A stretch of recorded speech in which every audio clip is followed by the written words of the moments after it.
Well, I'm joined now by Richard Tice. He's property developer and co-chair of Leave Means Leave. So, Richard, Mark Stone saying there that business is very nervous about a no-deal scenario. Should they be? Well, look, I think what the Prime Minister needs to do is to make it very clear to Brussels she made a generous offer in Florence. She shouldn't negotiate against herself. That's, a very poor negotiating tactic. She needs to make it crystal clear that unless they respond in an equally constructive, positive and generous way, then actually we're going to walk away. Because what businesses want is some certainty, and they want this process to be accelerated. There have been so many mistakes made in these talks. We should never have allowed this sequential process to take place. Yeah. The talks should have been going on 24/7, 7 days a week, not 1 week in 3 or 4.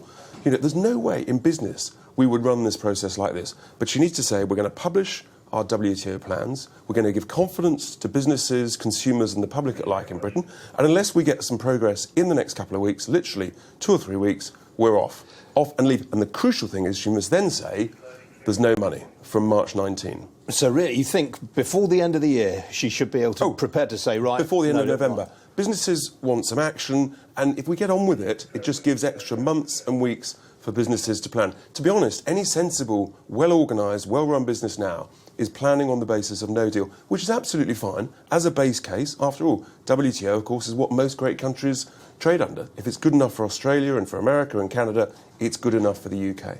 But what do you make then of the fact that people like the Federation of Small Businesses, the EEF, have today said they're really, really worried about a no-deal scenario? I mean, what do you know that they don't? And it's the CBI. These are the same organisations that dreamt up Project Fear. They've dreamt up this cliff edge. They're now basically rerunning Project Fear around 3, 4 or 5. We've lost count.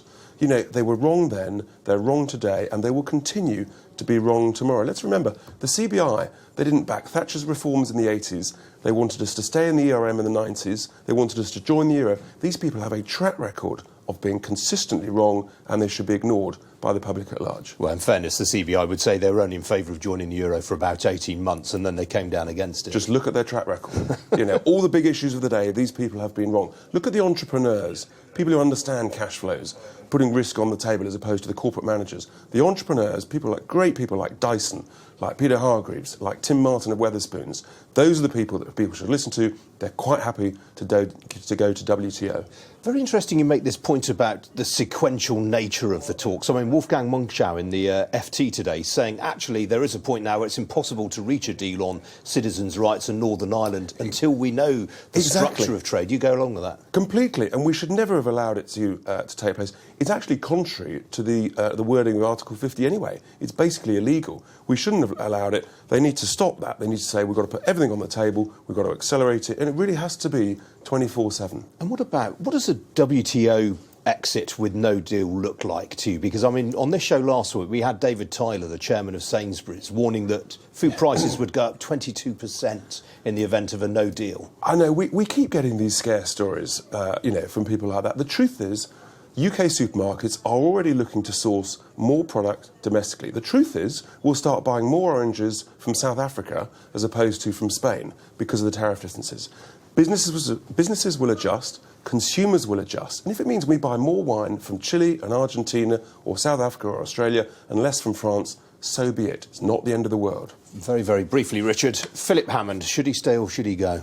Well, if he's going to stay, then he needs to take some happy pills and, become much more optimistic and set out a really positive future for the UK. What we're really worried about at Leave Means Leave is that actually what he's trying to do is to trap us into a sort of new Brexit membership of the European Union. That would be the worst of all worlds. He really does need to focus on a much more optimistic future. All right.